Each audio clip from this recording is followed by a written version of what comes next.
LSU adds another Ole Miss player, and Vanderbilt coach Clark Lea joins the show as they reload for 2026. Locked on SEC starts right now. You are Locked On SEC, your daily podcast on the Southeastern Conference. Part of the Locked On Podcast Network, your team every day. And what's happening, everybody? Welcome into Locked On SEC. It's great to have you guys along. I'm Chris Gordy. Thanks for making Locked On SEC your first listen every day. Shout out to our everydayers. We're part of the Locked On Podcast Network, now the #1 sports podcast network. All right, let's dive into it as we got some news from around the conference. Vanderbilt coach Clark Lea will join us coming up in the next segment. But first, let's get you caught up on the headlines around the SEC. We start over at Ole Miss as transfer linebacker Princewill Umanmielen is signing with LSU. Princewill made headlines when he announced he was going to enter the transfer portal. It was a big part of the Rebels team this year, making that run to the semifinals. And once he entered the portal, well, everybody expected he was going to rejoin his old coach, Lane Kiffin, in Baton Rouge. And on Wednesday morning, multiple sources reporting that that expectation was correct. Umanmielen signed with Nebraska out of high school, was a 4-star recruit, and went on to transfer to Ole Miss. And that's where he really broke out last season with 9 sacks and an interception. And Umanmielen becomes the latest player from Ole Miss to join Lane Kiffin at LSU. Now, a lot of people thought there was going to be, perhaps not a mass exodus, but a big group of people who were going to follow Lane Kiffin to LSU from Ole Miss. And maybe that would have been true had Ole Miss lost to Georgia in the Sugar Bowl like everybody thought they were. But because Ole Miss won that game and they advanced, it kind of made everybody open their eyes and go, wait, maybe Pete Golding can win at Ole Miss. Maybe it's not all Lane Kiffin. And maybe, with this team moving on, let's start to get some guys locked in and locked in for 2026. And that's exactly what they did. And they got a bunch of key players. But Lane Kiffin was able to get a couple of guys over. And he actually posted on social media a picture of his three guys that he got from Ole Miss and said, brothers back together. A picture of Winston Watkins, the wide receiver, Devin Harper, the O-lineman, linebacker TJ Daugherty, and of course now you add Princewill Umanmielen to the mix there in Baton Rouge. So look, I keep saying it's going to be a hell of a fun, good time when LSU and Ole Miss take to the gridiron later this year in September. Of course, counting down the days to that one, going to be a lot of fun. Speaking of Ole Miss, they did add a offensive assistant to their staff from Miami, Cody Woodill, as the new tight ends coach and co-offensive coordinator. Now, a lot of times you get that title simply as a salary kind of deal, but he will join Pete Golding's staff. Woodill, spelled Woodiel, spent the past 4 seasons in Miami. In 22, he joined the staff as an offensive analyst where he helped coach tight ends. And Will Mallory was on that team, later got drafted in the 2023 NFL draft. And he's worked with Mario Cristobal since 2017, joined the Oregon Ducks coaching staff as a grad assistant under him. So an interesting addition to the Ole Miss staff there. Got to think we'll be working with John David Baker there on the offense and maybe bring some wrinkles of what they ran at Miami over to Ole Miss. As look, all signs have been that John David Baker, the offense that he ran at ECU last year, is going to look a lot like that of Charlie Weiss and Lane Kiffin. So we'll see what that looks like. One other note here on Ole Miss, Trinidad Chambliss.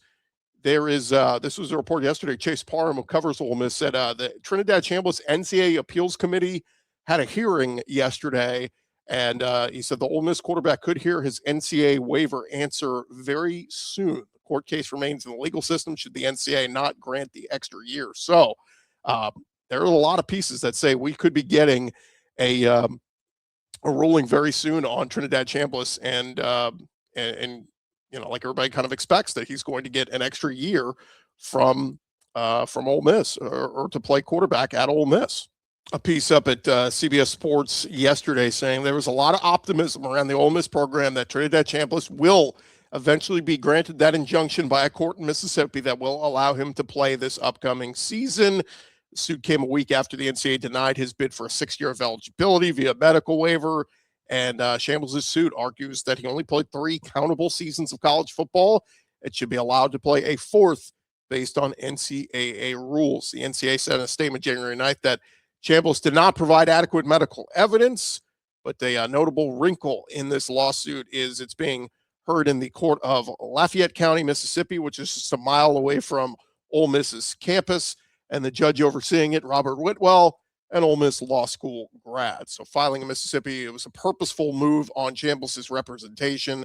His attorney, Tom Mars, said there's now an opportunity to move this case to a level playing field where Trinidad's rights will be determined by the Mississippi judiciary instead of some bureaucrats in Indianapolis who couldn't care less about doing the right thing. So a temporary restraining order was issued in the Charles Bediako in favor of him on Wednesday. We'll talk about that a little bit more later on, but because of that ruling, a lot of folks thinking that this spells good things for Trinidad Chambliss. He signed a new contract with Ole Miss on January 5th, and if Chambliss isn't granted that waiver, of course, Ole Miss will pivot to Deuce Knight, who they brought in the transfer portal from Auburn, but sounding like it's going to trend towards Trinidad Chambliss getting that extra, or at least the Mississippi courtroom allowing him to play that extra year at Ole Miss. All right, how about some other portal news? At Alabama, they added an offensive lineman with SEC experience. Mississippi State transfer Jayvin James heading to Alabama, announced his commitment on Wednesday. It's the second transfer for him. He heads to Alabama, 2 seasons of eligibility remaining. Spent 2 seasons at Akron, 1 season at Mississippi State. He's 6'5", 320 pounds. Started 12 games for the Bulldogs last season, only missed the season opener against Southern Miss, and 9 of those starts came at left tackle.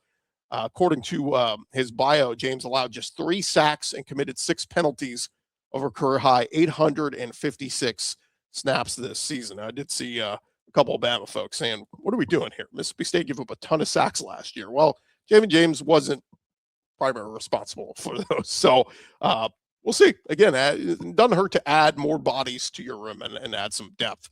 One other portal move here over at Florida. The Florida Gators and John Summerall picking up an ECU defensive back via the portal. ECU DB Jordy Lowry signed with Western Carolina as a 3-star recruit in 2022, earned All-America accolades from multiple media outlets. And following this 2024, he transferred to ECU. And his lone season there, he finished with 27 tackles, 1 forced fumble, and in 12 appearances. Started 9 times this past season across 36 appearances at Western Carolina and ECU. He has made 23 starts. So he's a rising redshirt senior, and he's Florida's 5th DB transfer that they've added, along with DJ Coleman from Baylor, Cam Dooley from Kentucky, Elijah Owens from Mississippi Gulf Coast College, and corner Kanye Clark from UCLA. So look, it's the portal has been closed, but there's guys still in the portal that are still continuing to find homes. So that's why we'll continue to update you as they come in, but obviously slowing down a little bit. We're starting to get a better idea of what these rosters are going to look like. And speaking of what rosters are going to look like, nobody more excited to get back out on the playing field than Clark Lea, the Vanderbilt head coach. We caught up with him yesterday at the Bear Bryant Awards over in Houston, and was fun to talk with Clark Lea about the national recognition, the love he's getting being, as he was named a finalist for the Bear Bryant Awards, and excited to get back on the field with Vanderbilt as they have a top 40 recruiting class and a top 40 portal class. And, you know, life after Diego Pavia. Can they keep this train rolling in Nashville as they continue to blow away everybody's expectations for what Vanderbilt football once was? When we return, we'll bring you that conversation with Vanderbilt Clark Lea. More Locked On SEC coming your way next. Thank you for making Locked On SEC your first listen every day. Hey, tax season doesn't have to take over your life. This year, TurboTax is making it easier than ever to just hand things off and move on with your day. With TurboTax Full Service, you can have your taxes done for you by a trusted local expert from start to finish without the stress or the guesswork. Instead of spending hours trying to figure out forms, you can meet with a local TurboTax expert in person or connect online. They'll handle everything from W-2s to self-employed forms and work to get you every deduction. You can upload your documents, go about your day, and get updates right in the TurboTax app. It is a huge time saver and gives you real peace of mind knowing an expert is handling it. And for a limited time, you can have your taxes done by a local TurboTax expert for just $150 all in. If a TurboTax expert didn't file for you last year, Just file by February 28th. Take taxes off your plate and get back to your life. Visit turbotax.com/local to book your appointment today with TurboTax. Hey guys, thank you for making Locked On SEC your first listen of the day. Thank you for making Locked On the #1 sports podcast network. You already live your team every day. Now take it up a level. Go ad-free. Join our Everydayer Club today. You can get Locked On SEC with no interruptions. They take out all the ads, and you get access to our members-only Discord access. What is that? Well, the Discord chat, it's basically like a big chat room with all of our Locked On hosts, including myself. You can ask us anything you want throughout the week. We're going to start a new segment on Locked On SEC very soon where we answer your Discord questions. $5 a month or $50 for a year if you are interested. Go to lockedonsec.supercast.com or check the link in the show notes to learn more. Pleasure now to be joined by Vanderbilt head coach Clark Lea here from the Paul Bear Bryant Awards. Man, what an incredible season you guys had. And while maybe it didn't end the way you wanted to look back and reflect, I think you kind of have to take time to reflect on what a special season it was for you and all the kids. You know, it was, and I think you're kind of constantly kind of reflecting week in, week out, and just appreciating, you know, the way the team was balled in and aligned. We had a lot of fun this year, and like you said, it didn't end the way we wanted, but I think there's a lot that we're going to reflect back on and appreciate.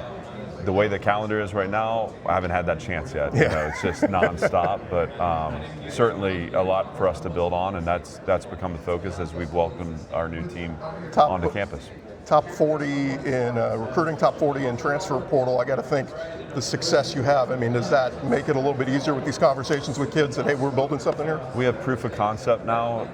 You know, we were laughing. I mean, look, we've done this roster, you know, creation off of 2-10 season. So certainly having 10 wins shows the fruits of the labor. It actually puts a tangible example of the vision. And yet there's still hurdles we have to clear. We're still working on facility at our place. We're still, you know, building out this sustained success. So our place is about the people. That's what makes us special, and it means that we have to be really conscientious of who we're selecting in and how we're developing and retaining the people we have. July 2022, you're at the podium at SEC Media Days, and you say the quote, "We want Vanderbilt to be the best program in the country." And I think, you know, a few people chuckle and a few people go, "Coach, how about let's win a bowl game first?" I think that was kind of the mentality. But you knew we got to lay this foundation to get there. And now people look back and that quote's not crazy at all. What you just did. Yeah, you know, too many people whisper their beliefs. You know, I don't know that's you're not going to get anywhere if that's the way the approach you take at Vanderbilt. Like, you know, we've sat in the corner and kind of stayed quiet long enough. I want to make sure that people understand how big we think this can be, and, you know, we're part of the way there. We've got a really challenging, you know, build ahead of us to take what we've done and the success we've done, and yet we got to reimagine what it's going to look like. That means success isn't always linear, but certainly we feel like we're on our way, and, you know, this is the kind of season that we needed to have to add some validity to those statements in 22. Being at an alma mater, I think, always means a little something extra, a little something special. And I mean, look, your name got bandied about for a lot of big jobs out there, but I kept saying, man, with what he's built, I don't think he's going to go anywhere. You know, it was that kind of part of it when you look at it and go, yes, we've had great success, but man, we are building something here. We're not about to pull the ripcord now. I did not want to leave my team, and the roots that we've put in place, you can't just pick those up and put them elsewhere. I think there's something really unique about what we've done at Vanderbilt, and so yes, I felt all that, and yet I wanted to make sure that we had alignment from top down on what the vision for success was moving forward, and we've got to keep, you know, reshaping an attitude around our program that is aggressive and that's assertive and that allows for the success that we desire to have. We want to win a national championship. We're part of the way there. I think we still got work to do, but so much of that process for me was about ensuring that alignment and knowing that, again, all the work and the blood and the sweat and the tears and the roots we put, you can't just pick those up and put them somewhere else. So, you know, my goal was always to stay with the team that we've spent a lot of time creating. When I look at what you did through recruiting and through the portal, it looked like defensive line was a priority. You added the big edge from Iowa and a lot of pieces there. Did you look at that and say that's maybe a piece where we need to improve for 2026? We do. We have to improve on the edge. We're going to lose Gordy Sidnor, who's been so meaningful to our program, and we have to be able to shorten it down. I don't think that pressure can always be created with 5 or 6 rushers. So, and also even 4-man games. I think there's times where in first, second down you need to be able to sack the quarterback, winning one-on-ones, and so we were paying attention to that. And in our league, the game is won and lost at the line of scrimmage. So to make sure we're strong in the offensive line, to make sure we're strong and deep in the defensive line, those are cornerstones for us to have a team that can be successful. I saw a few days ago the announcement that both your running backs, Cedric and MK, both coming back. I mean, both those guys, I've loved, especially Cedric. I mean, he's gotten better each year he's been there. Obviously, I mean, it goes without saying, big to get both those guys back, but continue to build and grow what they're doing in the backfield. Yeah, they will be a big part of us, growing up a new quarterback. And so, we feel really good about not just, their ability carrying the ball. They're physical blockers. They're smart. They can help get us in protections. And ultimately, we're going to lean on them both in carrying the football, but also in all that experience and wisdom they bring in the backfield as well. Obviously, you've got all off season to go through practices and figure out a depth chart and all that, but getting a guy like Jared who's so highly heralded and all that, but for him to get in early and at least get a couple of those bowl practices in had to be extremely helpful to at least get his feet wet and how you guys operate. Yeah, it was great, and we have big vision for Jared, and yet he knows he's going to have to compete and earn the job. And there's a room full of guys, starting with Blaze Berlowitz, who are ready for that competition too. It generally produces the best result when you have guys go at it, and the cream rises, and the best guy takes the snap. This was true of Diego too, believe it or not, when he transferred into the program. He competed and won the job, and the rest is history. So, but getting Jared in early, having him with bowl practice was huge. You can see the talent and the potential is all there. We need to give him time to grow in the system, and this will be a really great winter and spring for that. Last thing, I look at the NFL draft and the quarterbacks, and it's not like the deepest quarterback group, I would say. And so I look at it and say, man, Pavia's got a great opportunity here to go impress and show what he can do at the combine and these other places. And he improved so much as a passer to me this year. That arm got better and better. So when you look at him, you got to say, man, the sky's the limit. Somebody just needs to give him a chance. I think that he's going to make a team, and I think he's going to have a long career. He's got too many tools. Again, his best feature is his charisma, the way he connects in the locker room. That translates to every level. At every level, a quarterback who's connected and a great teammate is going to help win. I think the physical developments that he made from 24 to 25, I thought his arm talent was on display this fall, and he's also very smart as a player too. So he knows where he's going with the ball. Those are the things that win you games, especially in the NFL, where you don't have a lot of time to make decisions. He can see it before it happens. He knows how to get the ball in the tight spaces, and then when the game's on the line, that's the guy you want taking the snaps. All those things I think will translate for him, and I'm just so excited for him in the next step of his career. Coach Clark Lea, thanks so much for the time, man. Congrats on all the success, and I know you're just getting started. I mean, this thing is just getting started, Vanderbilt. I think we're all excited to see the sky's the limit, especially Indiana winning the national championship. Real quick on that, does that kind of invigorate you a little bit? I've got a ton of respect for Coach and for that program, and certainly they've shown that it doesn't take 10 years. You can do it quickly if you're smart, and I think you build the roster the right way, and then there's still an element as the talent spreads out, and the margins are thin. I think it's about coaching well, and so they've done that. Obviously, they've done it now to the highest possible level, and congrats to Coach Cignetti and that program. Coach, thanks so much for the time. Really appreciate it. Great being with you. All right, we'll be back right after this.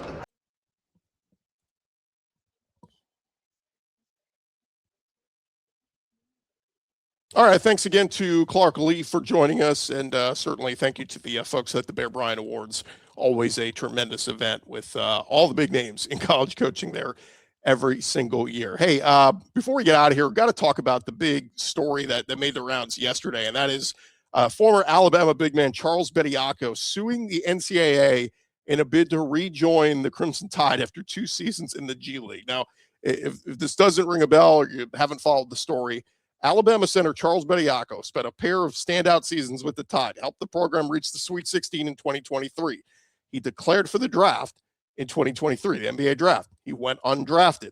He ended up signing with the G League, and he's currently with the Motor City Cruise. He's played with a couple different teams, and the G League is under the NBA umbrella. So I think like the first team that signed him was the San Antonio Spurs, and he played for their G League team, so on and so forth. Well, now Bediako is looking to return to college and play Alabama, and he's taken legal action. AL.com's Matt Stahl reported Bediako filed a lawsuit against the NCAA, reporting that he was seeking immediate, preliminary, and permanent injunctive relief to allow him to play for the Tide once more. His lawyer, Darren Heitner, saying he should be treated similarly to other athletes who have been deemed eligible, and the NCAA should be held to a standard where it cannot apply its rules arbitrarily. Now, the trend of G League players playing collegiately started with Thierry Darlin, a native of the Central African Republic who played 2 years in the G League before being granted eligibility. He currently plays for Santa Clara. Things took another turn in 2025 as James Nagy, who was a second-round pick in the 2023 draft, signed with Baylor and is playing with Baylor. So now Bediako has since he is re-enrolled at Alabama, and he's looking to get back on the court for the Crimson Tide. And there's rumors abound that as they play Tennessee this Saturday, that's their next game, that Bediako might take the court for Alabama. Now, the NCAA, they struck back yesterday. They responded, and here's what they said. These attempts to sidestep NCAA rules and recruit individuals who have finished their time in college or signed NBA contracts are taking away opportunities from high school students. A judge ordering the NCAA to let a former NBA player take the court Saturday against actual college student athletes is exactly why Congress needs to step in and empower college sports to enforce our eligibility rules. What makes it so fascinating is he didn't play in the NBA. He played for the G League. And so you really kind of get into, semantics here on, okay, is that professional ball? I think some people have put it great. If he signed a deal with a professional league, and left college in doing so. There's some people saying the kids who are playing NFL or NBA Europe and those developmental leagues and professional leagues over there that, maybe that's not pro ball by American standards. So I don't know. That's why they're letting them come over from overseas and do that. But there's no doubt. I mean, he entered a contract. I mean, he got a check from the Spurs G League affiliate. His paycheck said Spurs NBA on it, right? So I think we kind of get into semantics saying, okay, he didn't play in the quote unquote NBA, but you played in the league under the NBA umbrella. And so I just feel like had he never played college before, maybe, you can make a case, okay, but he played in college for 2 years, left, declared himself eligible, went pro. My opinion, that should be it. And we should be turning the page. But nonetheless, if he does play this Saturday, count me in the crew that's going to be tuned in and highly entertained and real curious to see what happens here with the fallout from the NCAA and the rest of it. And hey, why not? Let's just have guys all come back that either didn't make it in the NCAA or aren't playing. Somebody brought up, how about Oscar Tshiebwe? Just goes back to Kentucky. Sure, why not? Let's have Janai Broome come back and play for Auburn. Let's just let everybody come back, all the former stars of the SEC, and return to the hardwood. So we'll track that story. We'll see what happens. Real quick before we call it a show, did want to touch on our friends over at FanDuel. They put out the latest or the very early Heisman odds for next season. And again, this is January, folks. A lot is going to change over the next handful of months before we kick things off again in August. But CJ Carr, the Notre Dame quarterback, they have him listed as the favorite right now at plus 800, right ahead of Arch Manning, who is plus 850. So a little bit surprising there that CJ Carr they would put as the favorite. But again, this could all change by the time we get to the season. That Arch Manning, I think, will, and I fully expect him to be number one on this list. Jeremiah Smith, they have at number two, along with Julian Saint at plus 1100. I just think, like Jeremiah Smith, as a wide receiver to win it, think of what Devontae Smith had to do. I mean, you got to be otherworldly, and he's an incredible talent, but you've got to have otherworldly numbers to be able to win the Heisman as a wide receiver. So I think a lot of pressure there. They do have Josh Hoover, the new quarterback from TCU, heading over to Indiana at plus 1,100. I guess, based on what just happened with Fernando Mendoza, I'll tell you this. If back-to-back Indiana quarterbacks win the Heisman, maybe we just all quit football because I think it gets to a very strange world. Dante Moore, the Oregon quarterback, returning at plus 1,100. A little surprised there. Thought he would be higher. How about some of the other SEC quarterbacks? Gunnar Stockton at plus 1,300 at Georgia. Sam Leavitt, the new quarterback at LSU, at plus 1,300. John Mateer at plus 1,600.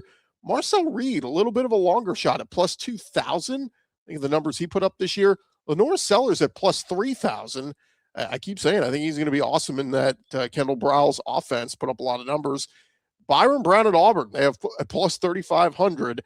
And rounding out the SEC names, Austin Mack, they have projected as the Alabama starter at plus 5,000. Really long shot there. I mean, it may be Keelan Russell before it's all said and done, but keep in mind, FanDuel, they put these up because, they want to get some January action on some Heisman odds, so why not? But just kind of an interesting thing there. I'll tell you this. If Byron Brown at Auburn wins the Heisman, Zach Blackerby may just drop dead. I mean, of shock. So here's hoping for Byron Brown, not for Zach in his health, but Byron Brown to shock us all, shock the world, and win the Heisman at Auburn.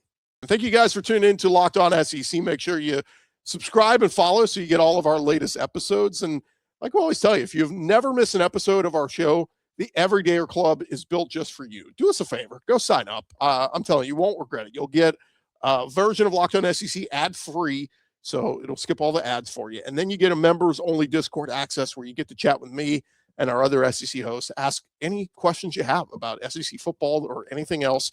Just head to lockedonsec.supercast.com and check it out. For those of you on video, we send you the first ever 24/7 national Locked On Podcast Network YouTube channel and audio. I'm Chris Gordy. This has been Locked On SEC. Thanks again to Clark Lea. Tomorrow on the show, Phil Fulmer. You don't want to miss that conversation right here on Locked On SEC.